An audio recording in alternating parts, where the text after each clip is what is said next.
He divorced her in front of everyone.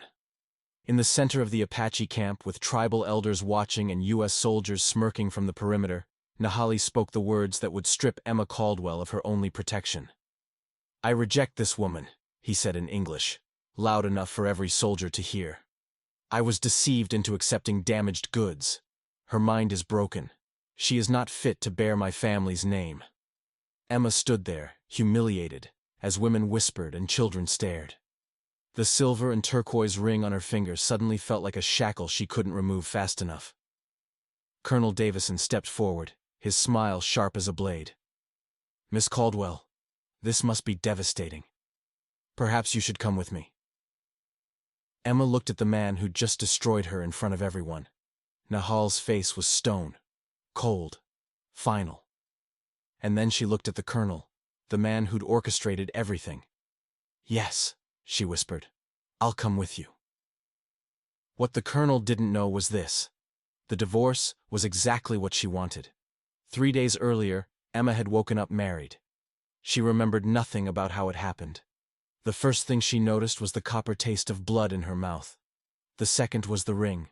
The third was the Apache warrior sitting 6 feet away, watching her like she might attack at any moment. "You're awake," he said. Emma tried to sit up. Pain exploded behind her eyes. Her fingers came away from her temples, sticky with dried blood. "What happened?" she managed. "You don't remember." His tone carried accusation. "Convenient. Who are you?" "Your husband," he replied flatly. "As of 3 days ago." The words made no sense. Emma stared at the ring, at this stranger, at the wiki-up walls closing in around her. "That's impossible." "My name is Nahali," he continued. "You are Emma Caldwell. You were a surveyor's assistant for the railroad, and now you are my wife, until Colonel Davison decides otherwise." Colonel Davison? The name sparked something, a flash of memory that vanished before she could grasp it. A man in uniform. Gunfire, then nothing. "The man who arranged our marriage," Nahali said. "The man who says you asked for protection. The man who says you chose this." "I didn't choose anything." "Then why did you sign the marriage documents?" Nahali leaned forward. "Why did you swear before witnesses that you feared for your life and begged to be taken into our tribe?" Emma pressed her palms to her eyes. "I don't remember any of that." "How convenient," Nahali repeated. "You don't remember what happened at your survey camp. You don't remember requesting this marriage. You don't remember anything that might make you accountable." "Accountable for what?" Nahali's expression hardened. "6 of your people are dead, massacred 3 nights ago. The military says Apaches attacked your camp, says we violated territory agreements, says this proves we cannot be trusted." Emma's stomach dropped. 6 people. "Your entire survey crew," Nahali interrupted. "And you are the only witness still breathing. The only person who saw what happened. Except you claim to remember nothing." He stood abruptly. "You will stay here. Do not try to leave. The sentries have orders." "Orders to do what?" "To keep you alive," Nahal said. "Or to kill you. I am not certain Colonel Davison has decided which serves his purposes better." The hide flap fell closed behind him. Emma sat in the dim light, trying to piece together fragments that refused to connect. She'd been working for the railroad. 5 months as assistant to the chief surveyor. They'd been mapping routes through Apache territory, pushing deeper into land that wasn't theirs to claim. And then something had killed everyone else. Except her. Over the next hours, Emma explored her prison. The wiki-up was at the edge of a larger encampment. Warriors moved with tension. Women watched her with expressions ranging from pity to contempt, and everywhere, just out of sight, she felt the presence of authority. White authority. Military authority. When Nahali returned at dusk, he brought food. Set it down without speaking. Settled across from her in that watchful crouch. "Tell me about Colonel Davison," Emma said. "Why? So you can report to him what I say?" "I don't even know who he is." "Don't you?" Nahali studied her. "The colonel says you came to him after the massacre. Says you begged for protection. Says you specifically requested marriage into my family because you knew it was the only way to stay alive. Why would marrying you protect me?" Because killing the wife of a chief's son would violate treaty terms, Nahali explained with careful patience that felt like insult. Because making you one of us means any harm to you becomes a tribal matter. Because as long as you wear that ring, you are theoretically untouchable. Theoretically? The colonel has many ways of touching what he claims is untouchable. Emma set down the bowl. What exactly happened at my camp? That is what you should know, Nahal said. Since you were there. Since you saw everything.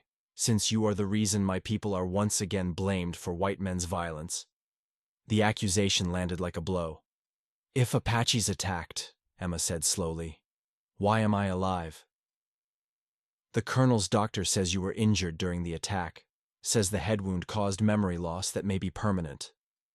Nahale's expression was unreadable. Very convenient timing for such an injury. The implication was clear. Emma had been hurt to ensure her silence, or she was lying about the memory loss to avoid accountability. Either way, she was a weapon the colonel could aim wherever he chose. I need to remember, Emma said. That might get us both killed, Nahale replied. He left before she could respond. That night, Emma lay in the darkness and tried to push past the wall of nothing that separated her from 3 nights ago. Images came in flashes.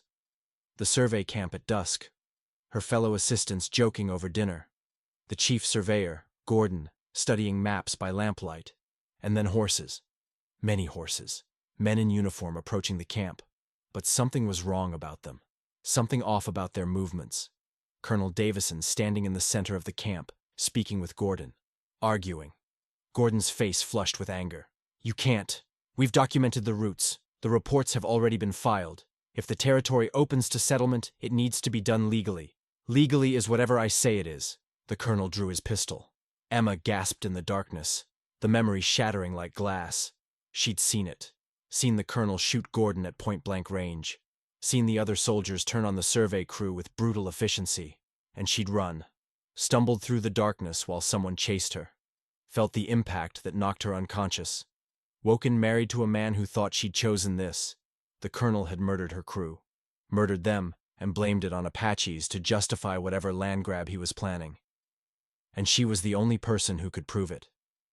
Except she had no evidence. No witnesses. Just a traumatic memory that might be real, or might be injury-induced confusion. And even if it was real, speaking about it would accomplish nothing except ensuring the colonel finished what he'd started. The marriage wasn't protection. It was a cage. A way to keep her alive and silent until the colonel decided she was no longer useful. The next morning, Emma waited for Nahale, then said, I remember. He went very still. Remember what? What happened at the camp? Emma said carefully. Why everyone died. So tell me, Nahale challenged. Tell me what Apache warriors did. It wasn't Apaches, Emma said. It was soldiers. Colonel Davison's soldiers. They killed the survey crew and made it look like your people did it. Nahale's expression didn't change, but something shifted in his eyes. That is a dangerous accusation. It's the truth. The colonel murdered Gordon and the others because they'd filed reports that contradicted his plans for this territory. And he needs me alive because killing me would draw attention. But he also needs me silent, which is why he arranged this marriage. And why would I believe you? Because you know something is wrong, Emma said. You know this marriage doesn't make sense. You know the colonel is manipulating both of us. Nahale stared at her for a long moment. Show me. Show you what? The place where it happened. If you truly remember, you can take me there. It was a test, but it was also an opportunity. When? Tonight, Nahale replied, after the sentries change. And if I can't prove what I'm saying, then I will know you are lying, Nahale said simply. And I will decide what to do with a liar who accuses military officers of murder. They left just after midnight. The ride to the survey camp took an hour. As they approached, Emma's stomach clenched with recognition. This was the place. Nahale dismounted. Show me. Emma walked through the site, memory and present reality overlapping. The tents were here. They burned everything after the killing, but there should still be. She knelt, running her fingers through the ash. Here. Shell casings. She held up 3 brass cartridges, military stamp visible in the moonlight. These are cavalry issue, not Apache weapons. Nahale took them, examining each carefully. The colonel could claim his men responded to an attack, he said. That these only prove soldiers were here, not that they were aggressors. Then look at this. Emma moved to another area. Gordon was shot here. You can see the blood pattern. He was facing east when he was killed. But if Apaches had attacked, he would have been facing west toward your territory. The colonel shot him during a conversation, not a battle. Nahale crouched, studying the ground. And there. Emma pointed to drag marks. They moved bodies to make it look like a fight, but it wasn't a fight. It was an execution. Nahale stood slowly. If this is true, you are accusing a military officer of mass murder, of conspiracy to steal Apache land through fabricated justification. I know. And I know it sounds impossible, but I was here. I saw it. Nahale walked a slow circle around the ruins. The colonel comes tomorrow. He wants to discuss moving the tribe to smaller territory. He's using the massacre as justification. Because everyone believes Apaches did it, Emma said. Because I'm the only witness, and I'm married into the tribe, so my testimony is compromised. If I try to speak the truth, the colonel can claim I'm lying to protect my new family. The marriage makes you unreliable, Nahale agreed. But it also makes you untouchable. He cannot kill you openly without violating treaty terms. Then we're at an impasse. Unless, Emma said slowly, we change the situation. How? The colonel needs me silent and controlled. He thinks the marriage ensures that because he thinks we hate each other. We do hate each other, Nahale said. No, Emma replied. We don't trust each other. That's different, and that's what he's counting on. She took a breath. But what if we stop being married? Nahal turned sharply. What? If you repudiate me under tribal law, I become just another white woman, no longer protected by tribal connection, but also no longer restricted by it. The colonel would kill you. Maybe, Emma agreed, or maybe he'd see an opportunity, a witness no longer compromised by tribal marriage, someone he could use as proof that Apaches murdered her crew. You would lie for him? I would appear to, Emma said. I'd play the traumatized survivor who wants justice. And while the colonel is congratulating himself, I'd actually be gathering evidence, talking to soldiers, finding proof. That is suicide. It's a chance, Emma countered. Better than waiting for the colonel to decide he doesn't need me alive anymore. Nahale studied her. And after, if you survive gathering this evidence, then you take it to whoever needs to see it, federal authorities, someone who can force an investigation. They will not believe evidence from me. I am Apache. They'll believe evidence from the colonel's own men, Emma replied. If I document it, witness it, before I'm silenced. It was an insane plan, but it was the only plan they had. You would do this? Nahale asked. Risk certain death to expose a truth that benefits my people more than your own? It benefits anyone who cares about justice, Emma said. And what's the alternative? Nahal was quiet. Then, slowly, he nodded. Tomorrow, when the colonel comes, I will publicly repudiate the marriage. I will claim you are unstable, unreliable, that I was deceived. It will be cruel. I can handle cruel. If you are caught, I cannot save you. I know. Nahale reached out suddenly, taking her hand, the one that wore the turquoise ring. If we somehow survive this, if we expose the colonel and live to tell about it, I would ask you to wear this ring again. By choice this time. Emma's throat tightened. We barely know each other. I know enough, Nahale said. I know you would rather die fighting than live controlled. That is enough to build on, if we survive. And if we don't survive? Then at least we die trying. They rode back in charged silence. Tomorrow would bring the dissolution of a marriage neither had wanted. Tomorrow Emma would step into the colonel's reach willingly. Tomorrow everything would change. The sun rose on what should have been just another day. But when Colonel Davison arrived with his escort, Nahali was waiting. "Colonel," he said formally, "I must speak with you about the marriage." Davison smiled. "Of course. How is your lovely wife?" "She is not my wife," Nahali said flatly, loud enough for everyone to hear. "I repudiate this marriage. I was deceived into accepting damaged goods. This woman is unstable, her mind broken by injury. She is not fit to be bound to my family." The words hit like blows. Emma made herself appear devastated, shrinking back. Now, the colonel said with false sympathy. "That's quite harsh. Perhaps with time—" "There is no time," Nahali interrupted. "I reject her. By tribal law, the marriage is dissolved. She is no longer under our protection. Do with her what you will." Emma let tears fall. The colonel's expression shifted from satisfaction to calculation. "Miss Caldwell," he said, turning to her, "this must be distressing. Perhaps you should come with me." Emma let her voice break. "I just want to go home." "Of course you do," Davison said smoothly. "And I'll help you. But first, we need to discuss what happened at your survey camp. You're the only survivor." Emma looked at Nahal, letting betrayal show on her face. He met her eyes with cold indifference. "I'll tell you everything," Emma said to the colonel. "Everything I remember about the night the Apaches attacked." The colonel smiled with genuine pleasure. "Excellent. Come." Emma followed him, not looking back. At the fort, the colonel installed Emma in quarters near his own. "For protection," he said.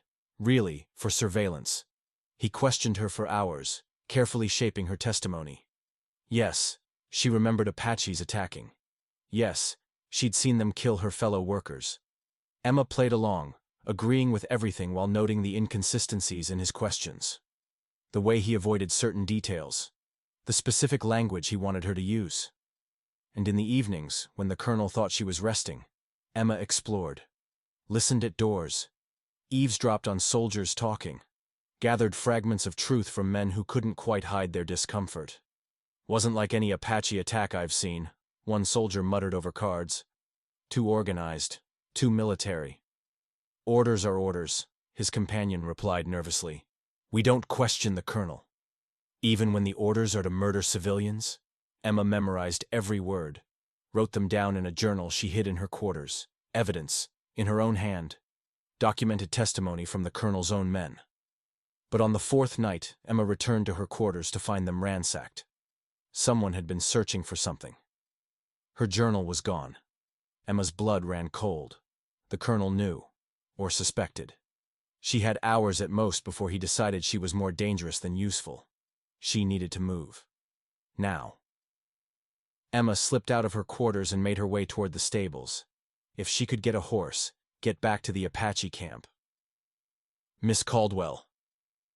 Colonel Davison stepped out of the shadows. "Going somewhere?" Emma's mind raced. "I needed air. I couldn't sleep." "Of course you couldn't," the colonel said pleasantly. "Because you've been very busy these past few nights.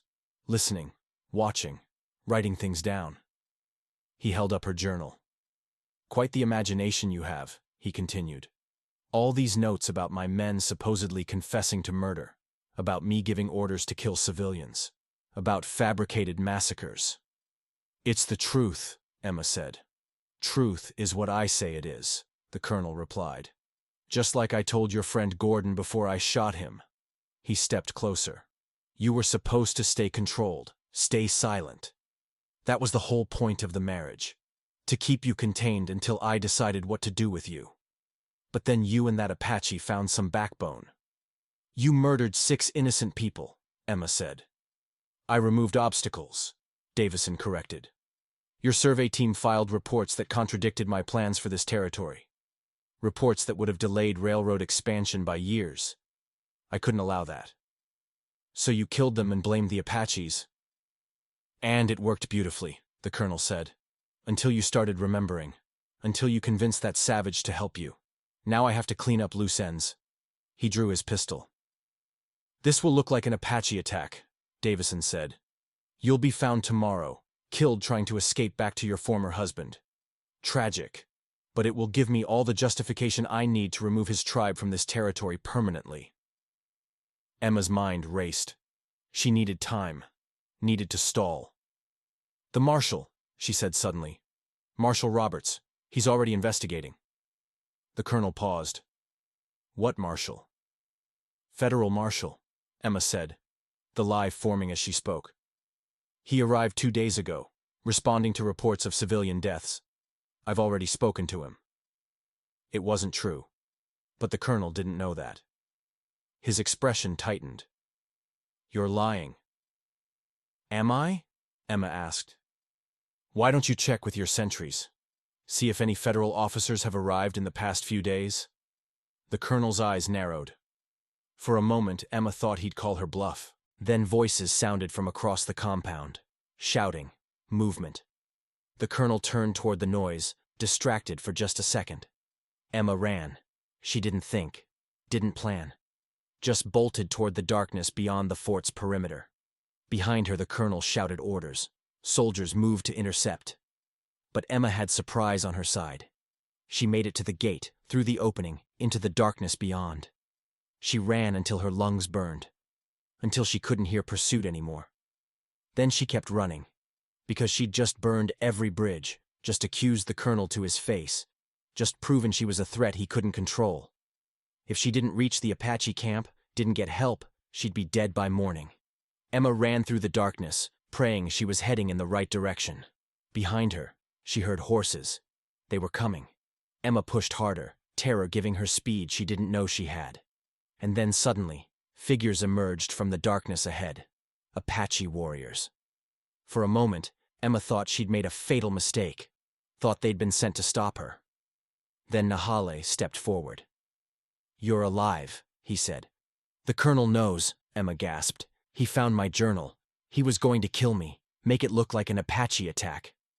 We heard, Nahal replied. He gestured to the warriors with him. We have been watching the fort since you left. When we saw soldiers mobilizing, we knew something had happened. Behind them, Emma heard the pursuing horses getting closer. They're coming, she said. Let them come, Nahali replied. He turned to his men, speaking rapidly in his language.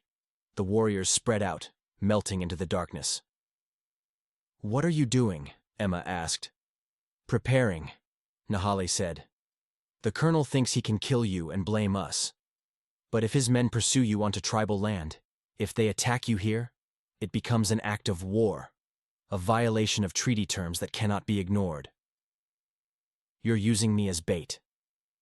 I am protecting you, Nahali corrected, while also documenting the Colonel's crimes. The elders are gathering, witnesses who will see what happens here, who can testify to military aggression.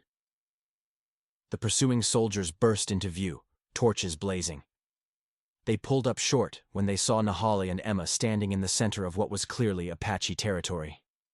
Miss Caldwell, one soldier called. Colonel Davison wants you to return to the fort, for your own safety. I'm safe here, Emma replied. The Colonel insists. The Colonel, Nahal said clearly, has no authority on tribal land. The woman is under our protection now. She's a white woman. She belongs with us. She belongs where she chooses, Nahali replied, and she chooses to remain here. The soldier's hand moved toward his weapon. In the darkness around them, Emma heard the whisper of bows being drawn. I wouldn't, Nahale said softly. You are surrounded. Witnessed. If you attack, it will be seen as military aggression against protected tribal land. An act of war. The soldier hesitated. Behind him, more figures emerged from the darkness. But these weren't more soldiers. These were tribal elders, women, even children. All watching, all witnessing.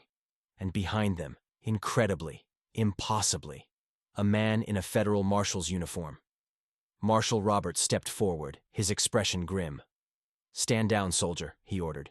You are in violation of treaty terms and federal law. The soldier stared.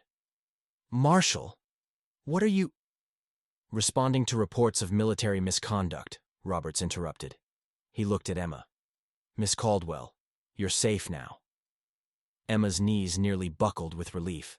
How did you— Your friend sent word, Robert said, nodding toward Nahali. 2 days ago. Reported suspicious military activity and requested federal oversight. I arrived this evening just in time to witness Colonel Davison ransacking your quarters and later threatening you at gunpoint.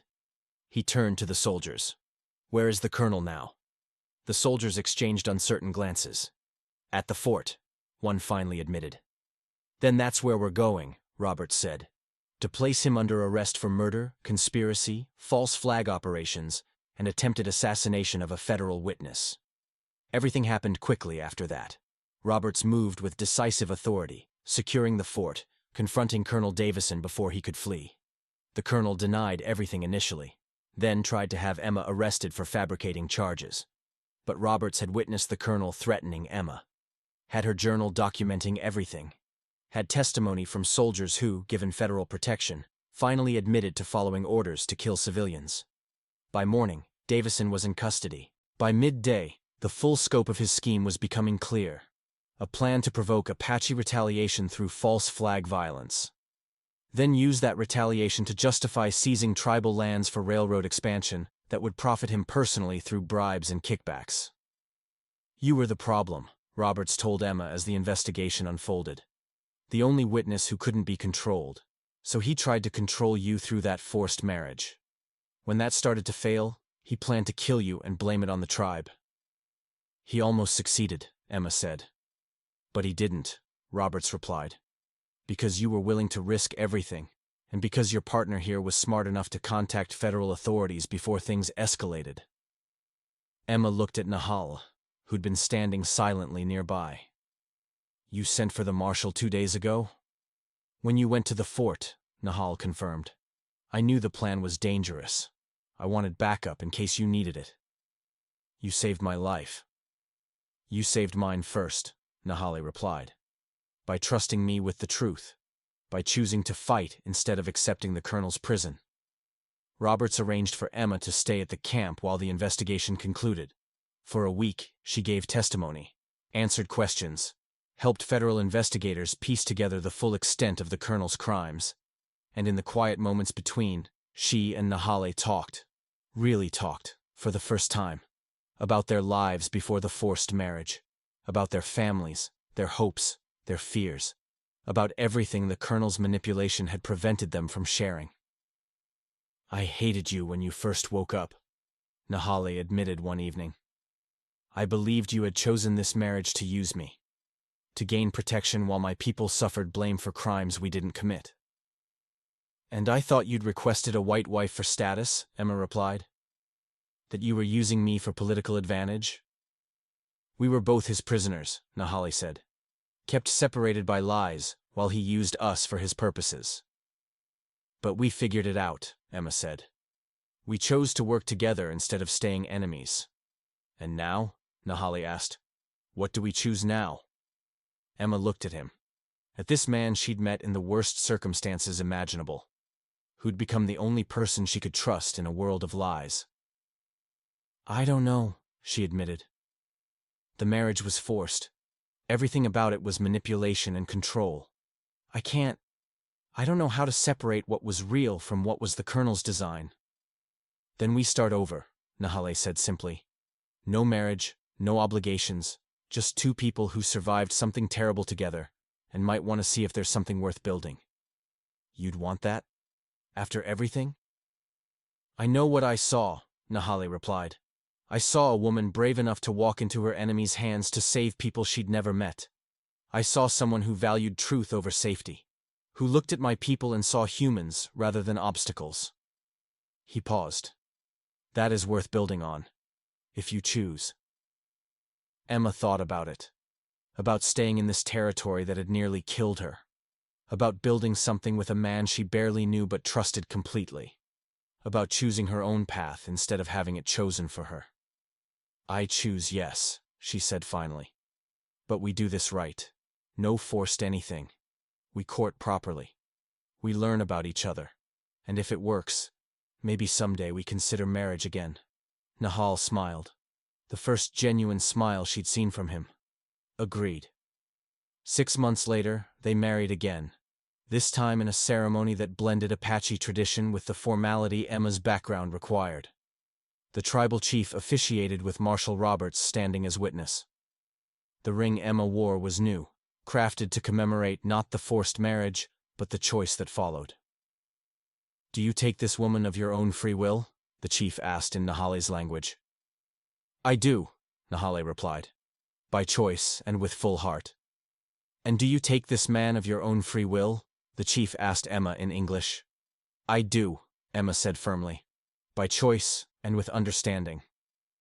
"Then you are bound not by force but by decision," the chief proclaimed. As they faced their assembled witnesses, Apache and White together, Emma thought about everything that had brought them to this moment. The massacre, the manipulation, the forced marriage that should have destroyed them both, the courage it took to fight back, the trust built in impossible circumstances. Colonel Davison was in federal prison now, serving life for murder and conspiracy. The railroad expansion had been halted. The Apache lands remained intact, and Emma had found a home she'd never expected. Sometimes the worst beginnings lead to the strongest endings. Sometimes being forced together reveals what you would have chosen anyway. Sometimes the only witness left alive is exactly the one needed to expose truth. "Ready?" Nahali asked as the ceremony concluded. "For what?" "For everything that comes next," he said. "Building a real life together. Choosing each other every day instead of having it chosen for us." Emma squeezed his hand. "I'm ready." And she was. Because this time, unlike the morning she'd woken married to a stranger, she knew exactly what she was choosing and why. If this story kept you watching until the very end, smash that like button and subscribe for more true stories of courage and survival. Drop a comment below. Would you have had the strength to fight back like Emma did, or would fear have kept you silent? Let me know what you think, and I'll see you in the next one.